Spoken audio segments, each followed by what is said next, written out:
ನಮಸ್ಕಾರ.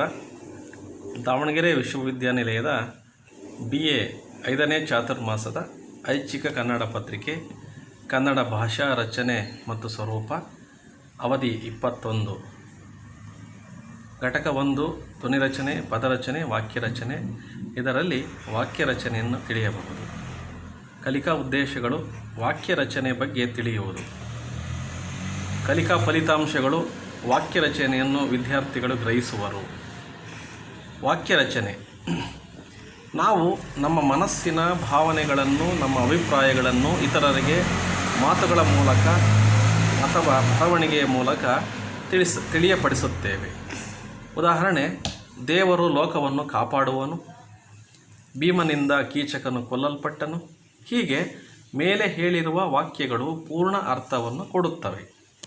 ಈ ವಾಕ್ಯಗಳಲ್ಲಿ ಒಂದೊಂದು ಪದವೂ ಇಲ್ಲದಿದ್ದರೂ ಪೂರ್ಣವಾಗದೆ ಪುನಃ ಪ್ರಶ್ನೆ ಮಾಡಬೇಕಾಗುತ್ತದೆ. ಕಾಪಾಡುವರು: ಹೀಗೆ ಒಂದೇ ಕ್ರಿಯಾಪದ ಹೇಳಿದಾಗ ಕಾಪಾಡುವುದು ಯಾವುದು ಎಂಬ ಪ್ರಶ್ನೆ ಉದ್ಭವಿಸುತ್ತದೆ.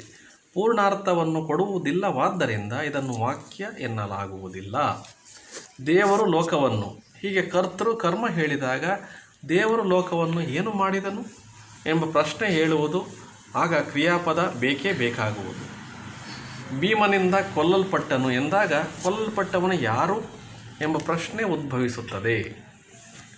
ಈ ಮೇಲಿನ 3 ಉದಾಹರಣೆಗಳನ್ನು ನೋಡಿದಾಗ ಯಾವುದು ಕೂಡ ಪೂರ್ಣ ವಾಕ್ಯವಾಗಲಾರದು.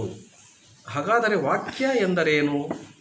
ಸಂಪೂರ್ಣ ಅರ್ಥ ಕೊಡುವಂತಹ ಕರ್ತೃ ಕರ್ಮ ಕ್ರಿಯೆಗಳಿಂದ ಕೂಡಿದ ಪದ ಸಮೂಹವೇ ವಾಕ್ಯಗಳೆನಿಸುತ್ತವೆ. ಉದಾಹರಣೆ: ಕರ್ತೃ ತಾಯಿಯು, ಕರ್ಮ ದೇವರನ್ನು, ಕ್ರಿಯೆ ಪೂಜಿಸುತ್ತಾಳೆ. ಕರ್ತೃ ಹಕ್ಕಿಯು, ಕರ್ಮ ಆಕಾಶದಲ್ಲಿ, ಕ್ರಿಯೆ ಹಾರಾಡುತ್ತದೆ.